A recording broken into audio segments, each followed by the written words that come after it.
Citizens, it's that time. You are officially in Alert Zone. Welcome to the Alert Zone TV. I'm the Wizard Uncle James. I would love for everybody out there to become an active citizen of the Alert Zone. You guys and girls already know how to do that. With that being said, we're a worldwide movement, so shout out to everybody around the world. Wherever you watching from, drop it in the comment section. Let me know whether you watching in America or anywhere else around the world, because it's a worldwide movement. So, clear for YouTube. Got the Taurus G2C with me. Chambered in 9mm. Definitely. And I wanted to talk about something that needed to be discussed, because I don't think it gets the attention it should.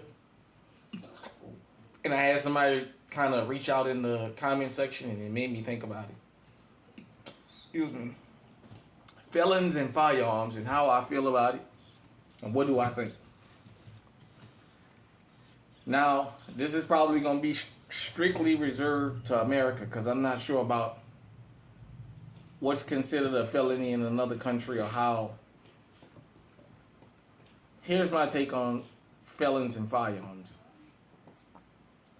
Once you pay your debt to this country, depending on what you were convicted of and if you are actually guilty, not if you got railroaded into a plea deal, but if you got convicted, you was actually guilty, and you served your time, you go through the process, I think you should be allowed to get your rights back.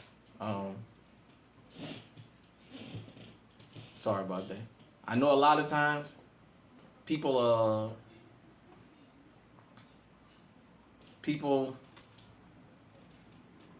opinionate about felons, because here in America, felons have been given a stigma in the sense of like they're just horrible people forever. First off, you don't ever know what a person's situation is. I'll give you an example.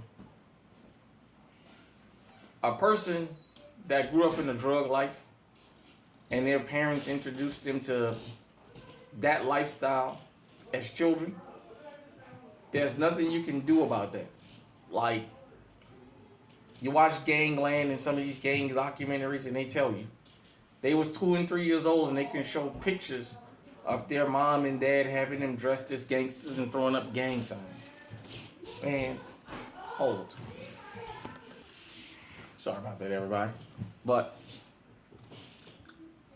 you know, there's been people, I think there's a channel, I think it's called Felon with Firearms, in which he wrote the state of Virginia, I believe it was, and went through the process and got his rights back, and he able to legally carry. I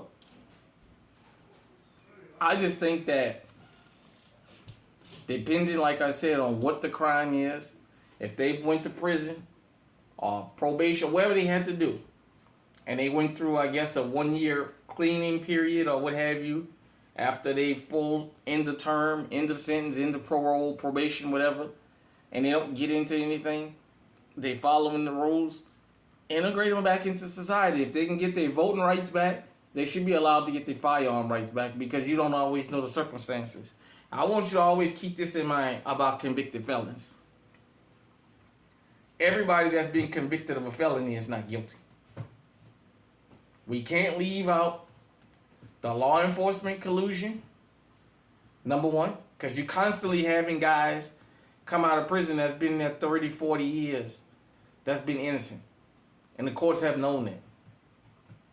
Got a lot of people walking around here that have felonies on them that for crimes they never committed. So, like the Central Park 5, I know they brought them out during the DNC, but it was Democratic prosecutors that railroaded them into prison in the first place. So, that's my take on that. But tell me what you think about felons and firearms, and let's at least get the conversation started. Hit me in the comment section, let me know what you think. Until next time, stay safe, stay armed, stay on high alert.